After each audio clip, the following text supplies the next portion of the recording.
The Nexari thought themselves masters of the cosmos.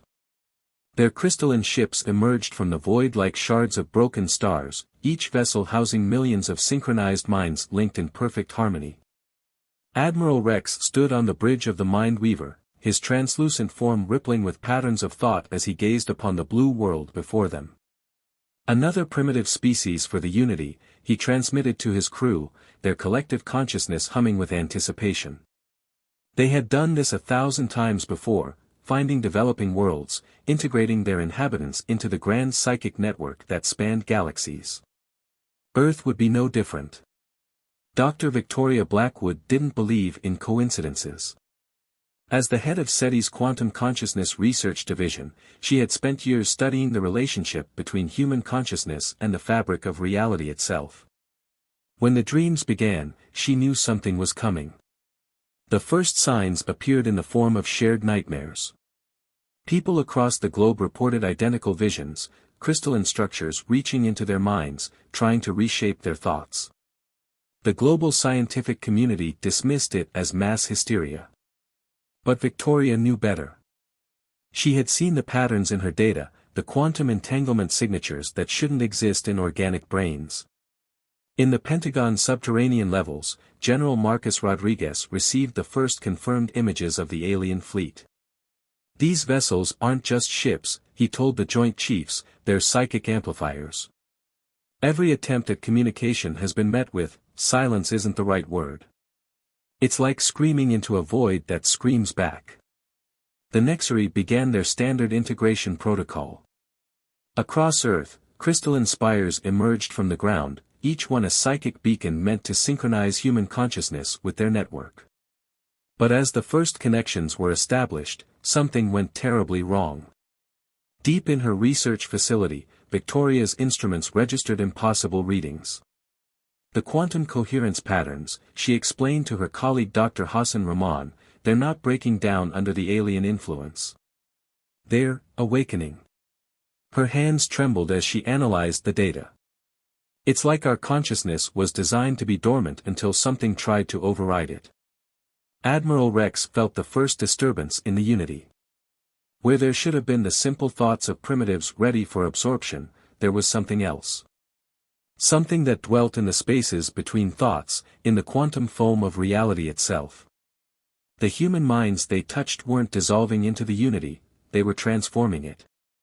Impossible, Rex transmitted, his form flickering with distress. Their consciousness, it's not natural. It's engineered. The revelation sent shockwaves through the Unity. In all their history of conquest, they had never encountered anything like this. Professor James Sullivan, leading theoretical physicist at CERN, made the connection first. Our consciousness isn't just a product of evolution, he announced to an emergency UN session. It's a quantum encryption key, protecting something that was sealed away when the universe was young. The Nexari's psychic probes had begun to crack that encryption. But instead of finding primitive minds ready for absorption, they found something ancient. Something that had been waiting. In orbit, the Mindweaver's sensors detected the first manifestations. Reality itself began to warp around Earth. The careful structure of spacetime that the Nexari had mastered began to unravel. Their psychic network, their greatest achievement, became a liability as it carried back echoes of things that should not be. Victoria watched as the first humans began to change. Not physically, but fundamentally. The alien invasion had triggered something buried deep in human DNA, in the quantum structure of their minds. We're not victims, she realized, recording her findings as reality flickered around her. We're guardians. And what we're guarding is waking up. The first day of the invasion ended with a chilling discovery. The Nexari hadn't found a primitive species ready for absorption. They had found the wardens of horrors beyond comprehension, and their attempts at psychic domination had just unlocked the cage. General Rodriguez stood at the Pentagon's window, watching as aurora-like patterns danced across the sky, the visible manifestation of humanity's awakening consciousness. They thought we were sheep, he muttered. They never asked why wolves evolved to look like sheep. As night fell across Earth, millions of humans began to dream together. But these weren't the enforced synchronization of the Nexary network. These were ancient memories, encoded in the quantum structure of human consciousness, finally emerging after eons of dormancy. The invasion had begun. But not the one the Nexary had planned. Something much older was stirring, and humanity was its vessel. The second day of the invasion brought revelations that shook both humanity and their would-be conquerors. Professor James Sullivan's quantum labs at CERN had become a hub of frenzied activity as researchers documented the impossible. Human consciousness was actively rewriting the laws of physics. The Nexary's greatest mistake, Sullivan explained to a group of military officials, was assuming our minds evolved naturally. He gestured to a holographic display showing the quantum structure of human thought patterns. Our consciousness didn't evolve to think. It evolved to contain. Aboard the Mindweaver, Admiral Rex watched in horror as his fleet's psychic network began to fragment. The unity, their greatest achievement, was being corrupted by something that dwelt in the depths of human consciousness. His crystalline form pulsed with patterns of distress as reports flooded in. The humans, his second-in-command transmitted, they're not just resisting integration. They're changing us. Across the fleet, Nexary crew members reported visions of impossible geometries, of beings that existed before time itself had meaning. Dr. Hassan Rahman worked tirelessly in Victoria Blackwood's lab, analyzing data from across the globe. "Look at these patterns," he called out, pointing to his screens. "When the Nexary try to synchronize our minds, they're not just failing, they're triggering something encoded in our DNA." The evidence was becoming clear. Human consciousness had been engineered eons ago, designed as a prison for entities that predated the universe itself.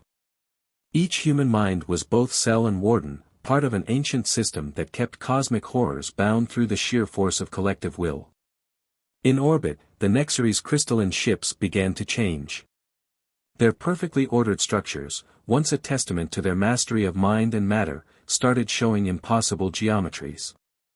Crew members reported seeing things in the spaces between spaces, glimpses of what humanity had been containing all along. General Rodriguez coordinated with military commands worldwide as reports flooded in of civilians manifesting impossible abilities. In Seoul, a group of students had unconsciously created a zone where the Nexary's psychic influence couldn't penetrate. In Mumbai, street vendors were seeing through dimensional walls, warning others of approaching alien forces. "We're not learning these abilities," Victoria realized, reviewing the data. "We're remembering them. Everything we are, our art, our dreams, our imagination, it was all preparation for this moment." The Nexary's invasion had triggered a global awakening, but not the one they intended. Instead of absorbing humanity into their unity, they had cracked open a door that should have remained sealed. Through their psychic network, they could feel the ancient entities stirring, testing bonds that had held them for millions of years. Professor Sullivan's team made a breakthrough around midnight. "Our consciousness is structured in layers," he announced. "The surface, our individual thoughts and personalities. Below that, the collective unconscious. But beneath that..." He paused, his voice trembling. "Beneath that is something older than time itself." In Washington, the president received briefings from both military and scientific teams. The Nexary invasion was no longer the primary concern.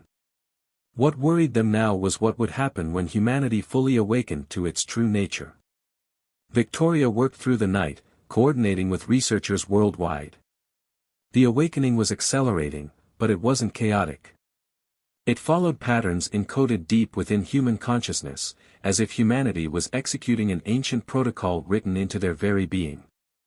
The Nexary thought they were the apex of evolution, she told Dr. Rahman as they reviewed the latest data.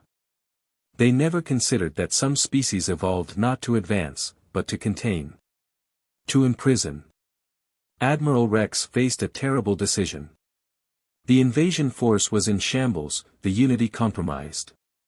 Through their failing network, they could feel what humanity had been containing, entities that would drive most species mad with a mere glimpse. As the second day drew to a close, the truth became undeniable. The Nexari hadn't found a primitive species ready for absorption. They had found the wardens of cosmic horrors, and their attempts at conquest had awakened something that should have remained sleeping. The real question was no longer whether humanity would survive the invasion. It was whether the universe would survive humanity's awakening. The third day of the invasion began with a discovery that shook even the most hardened military officials.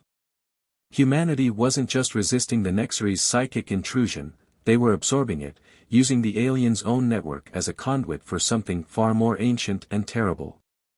Professor Sullivan stood before a classified UN session, his usual academic composure shattered by what his instruments had recorded. The Nexari's Unity network isn't just failing, he explained, hands trembling as he manipulated holographic displays. It's being repurposed. Every attempt they make to connect to our minds creates another bridge for them to cross through. In the depths of Victoria Blackwood's research facility, Dr. Ramon monitored worldwide consciousness patterns with growing awe. The quantum entanglement signatures are evolving, he reported. It's like watching a key turn in a lock that's existed since the beginning of time. Aboard the Mindweaver, Admiral Rex watched his proud civilization crumble. The Unity, once a symphony of synchronized minds spanning galaxies, had become a cacophony of cosmic horrors. Through the corrupted network, his species was getting glimpses of what human consciousness had been designed to contain. Emergency protocol initiated, he transmitted, his crystalline form flickering with patterns of pure terror. Sever all connections to the Unity. But it was too late. The network that had been their greatest strength had become a conduit for something that defied comprehension. General Rodriguez coordinated global military response from a bunker deep beneath the Pentagon, but conventional warfare had become meaningless. Reports flooded in from every continent, humans weren't just fighting back, they were transforming. In St. Petersburg, a group of university students instinctively manifested abilities that bent reality itself. Tokyo's financial district became a zone where physical laws were more suggestions than rules. In Cairo, street vendors could see the true form of the Nexari through dimensional veils, their minds processing cosmic horrors with unexpected calm. We're not going mad, Victoria realized, reviewing global data. Our minds were designed to perceive these things. To contain them. The Nexari just woke us up. Professor Sullivan's team made another breakthrough that sent shockwaves through the scientific community. Human creativity, our ability to imagine the impossible, it wasn't just evolution, he announced. It was training. Preparation for the moment when we would need to comprehend the incomprehensible. Deep within the Mindweaver, the Nexari crew began experiencing something they had never encountered in 10,000 years of conquest, fear. Not the simple fear of defeat or death, but something more primordial. Through their failing network, they could feel the ancient entities that humanity had contained, and understanding dawned, some species aren't meant to be conquered. They exist as warnings.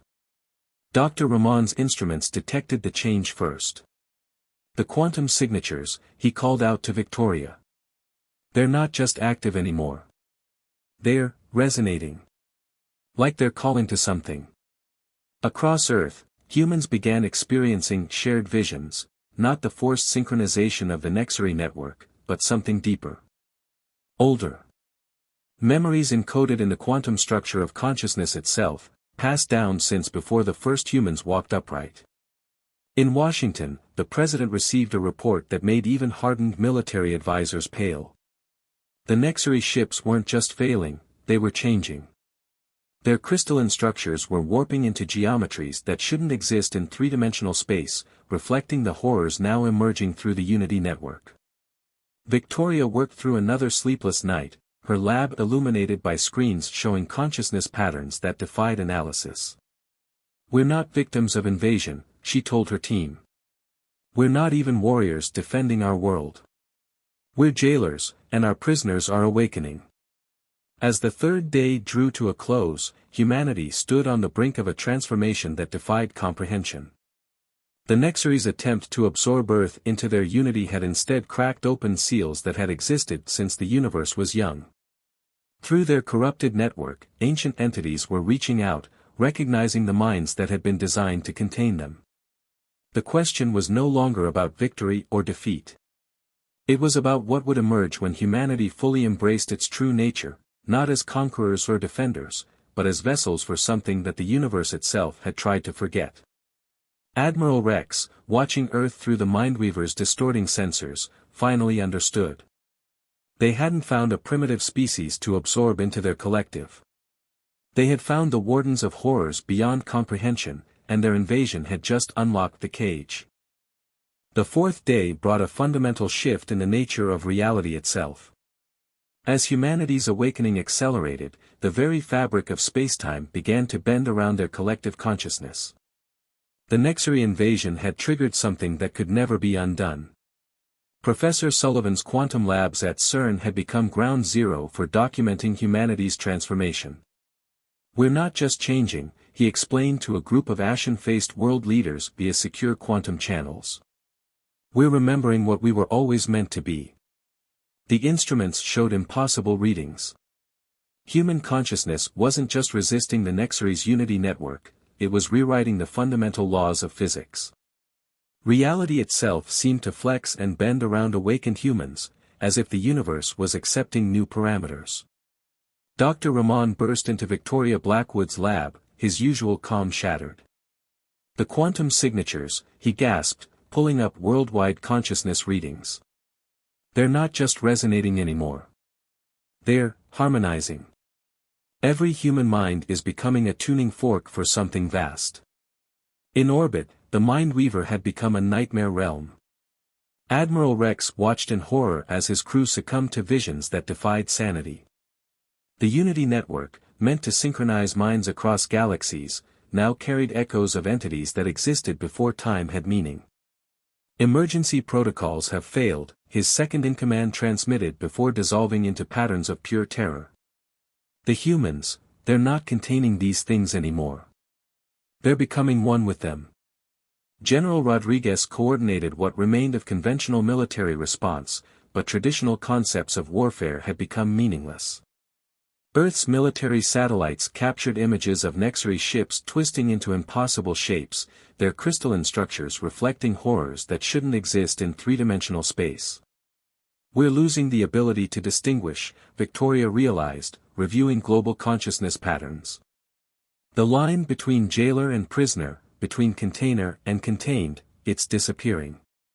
We're becoming something new. Something that shouldn't be possible."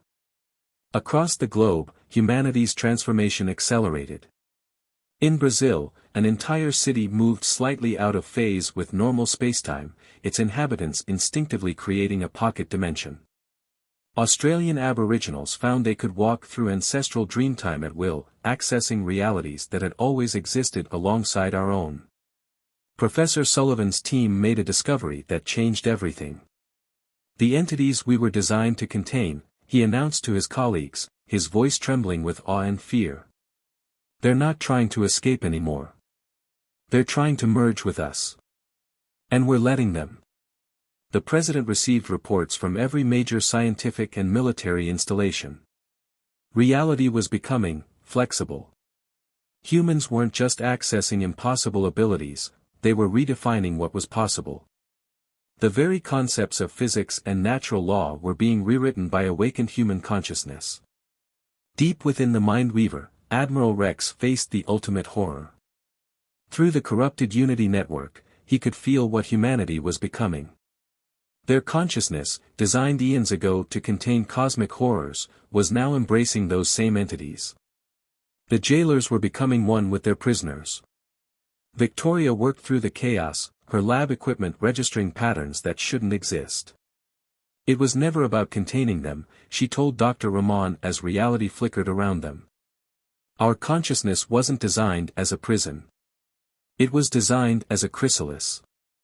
The transformation spread like wildfire through the human race. People began perceiving multiple realities simultaneously, their minds processing cosmic horrors with an ease that defied evolution. The Nexaries invasion had triggered not just an awakening, but a metamorphosis. In Washington, the last coherent military reports painted a picture that defied comprehension. The invading fleet wasn't just failing, it was being unmade. Human consciousness, now merged with the entities it was meant to contain, was rewriting the very structure of the universe. As the fourth day drew to a close, humanity stood on the brink of becoming something that the cosmos had never seen. They were no longer simply the wardens of ancient horrors. They were becoming living gateways to realities beyond comprehension. The Nexaries' greatest mistake wasn't attempting to invade Earth. It was awakening a species that had been engineered not just to contain cosmic horrors, but to become them. Through their corrupted Unity network, they watched in terror as humanity transformed into something that shouldn't exist, a bridge between sanity and madness, between reality and chaos. Admiral Rex, his crystalline form fracturing under the weight of incomprehensible truth, finally understood.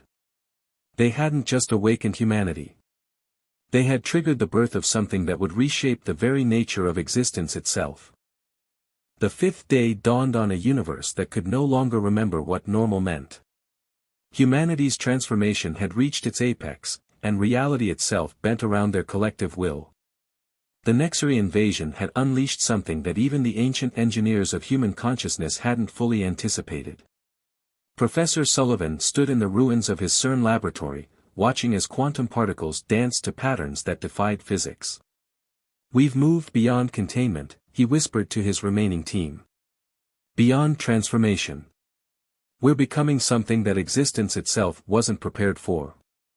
Victoria Blackwood and Dr. Rahman worked frantically in their rapidly shifting facility, documenting humanity's final metamorphosis. The walls around them occasionally became transparent, revealing glimpses of realities that had always existed just beyond human perception. "The quantum signatures aren't just harmonizing anymore," Rahman reported, his voice filled with wonder and terror. "They're creating new frequencies. New patterns of existence." Aboard what remained of the Mindweaver, Admiral Rex witnessed the end of his civilization's dreams of conquest. The Unity network, once spanning galaxies, had become a conduit for something that devoured sanity itself. Through the corrupted connection, he watched as humanity transcended its original purpose. "We thought ourselves gods," he transmitted to his fragmenting fleet. "We never considered that some species were created to contain gods for a reason." General Rodriguez stood in the Pentagon's quantum-shielded command center, receiving the last coherent reports from around the globe. Humanity wasn't just changing, they were rewriting the fundamental code of reality. The entities they had been designed to contain were now becoming part of their very essence. Cities around the world began shifting between states of existence. Tokyo's financial district phased through 7 different dimensional states in the span of hours. The Amazon rainforest became a living gateway to realms that predated the universe itself. Professor Sullivan's final breakthrough came as reality trembled on the edge of transformation. "Our consciousness wasn't just designed to contain cosmic horrors," he announced to the Emergency World Council. "It was designed to understand them. To become them. To transcend the very concept of containment." The President received the last conventional transmission from Earth space monitoring stations. The Nexarii fleet wasn't retreating, it was being unmade. Human consciousness, now merged with the entities it once contained, was redefining the very nature of existence. Victoria worked through the chaos, her instruments recording the impossible. "We're not just changing reality," she told Rahman as space and time fluctuated around them. "We're becoming living conduits to realities that always existed. The walls between dimensions aren't breaking, they're becoming obsolete." Across the globe, humanity embraced its new nature. Children were born perceiving multiple realities simultaneously. The elderly found themselves understanding cosmic truths that should drive minds mad. The transformation wasn't just physical or mental, it was fundamental. Admiral Rex, his crystalline form shattering under the weight of cosmic truth, made one final transmission to his species. "We didn't find a primitive race to conquer. We found the seeds of something that transcends conquest." that transcends existence itself. In the final hours, as humanity's transformation reached completion, the universe itself seemed to hold its breath.